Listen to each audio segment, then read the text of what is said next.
I like to share one of my mentors to you guys, and this is usually what I like to do in the mornings, and I hope you guys enjoy it with me. Here it goes. Haanji. Appropriately with conflict. Complaining to other people. Resolution. About the person you're differing with. My green tea. And so maybe mom or dad is disagreeing with each other, so they go to their children and talk to their children about how their spouse is disagreeing with them and how wrong they are and how right you are. And of course, putting them in the middle. And it could be talking to other friends about another person. It's called gossip. And we know that that's inappropriate and only creates added tensions. So those are ways that don't work. So how do we deal constructively? How? With the issues of potential conflict? Well, first of all, I believe, and we've never been taught this in our schools. Typically, we haven't been taught this through our parents. But it has to do with communication skills. And this is why in the third last chapter of my book, Am I Making Myself Clear?, I write a whole chapter on the art of problem solving. So all of this is talked about in that chapter. But again, these principles aren't taught very often. You need to, first of all, establish some rules of engagement. Some foundational principles of how you're going to deal with differences before the differences come up.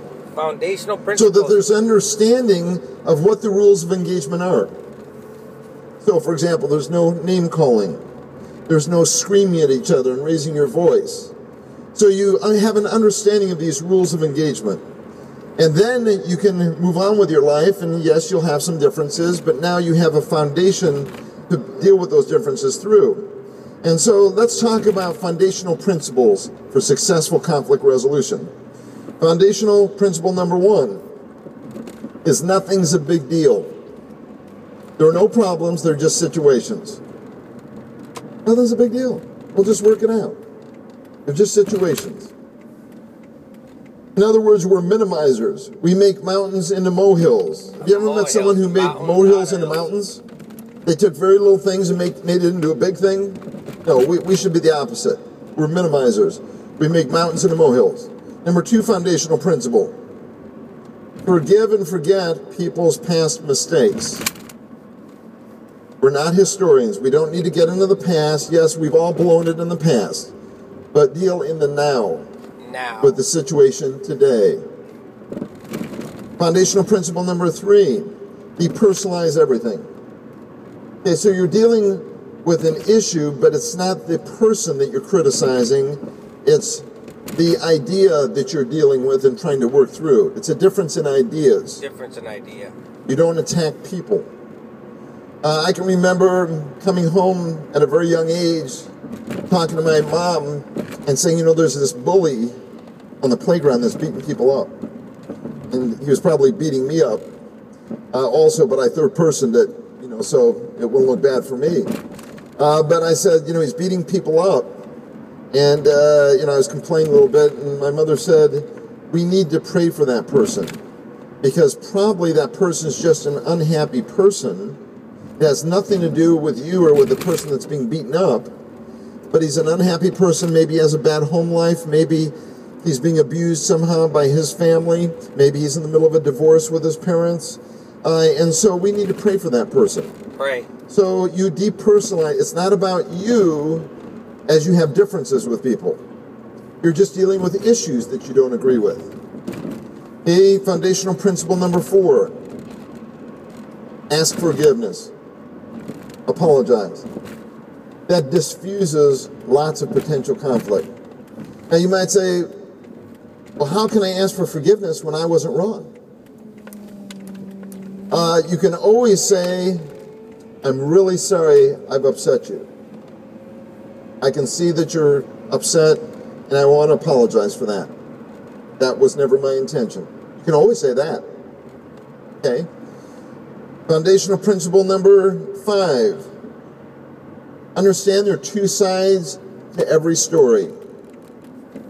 There are 2 sides to every story. 2 sides. As I counsel with people, I'll have, in marriage counseling situations, a husband talk to me and tell me how this wife is doing this and doing that and how horrible she is, and I'll think, wow, that gal is really Bad news.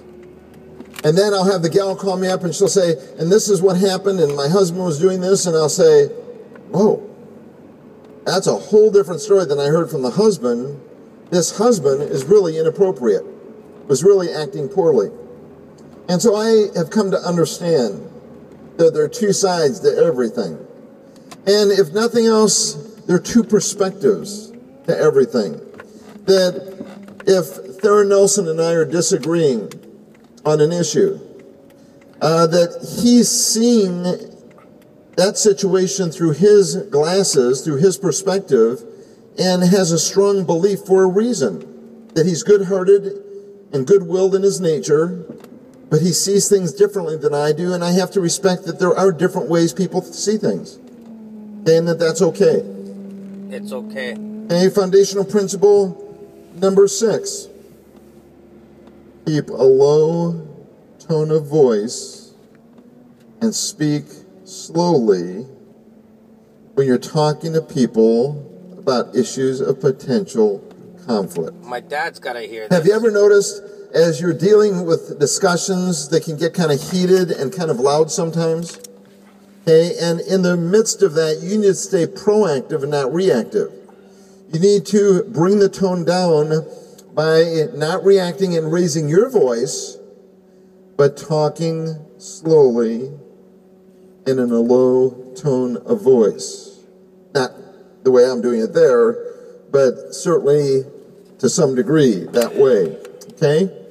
Staying proactive, not reactive. I learned this early in my marriage, Well, where I think it's, sometimes I'd time walk to in the pause it. house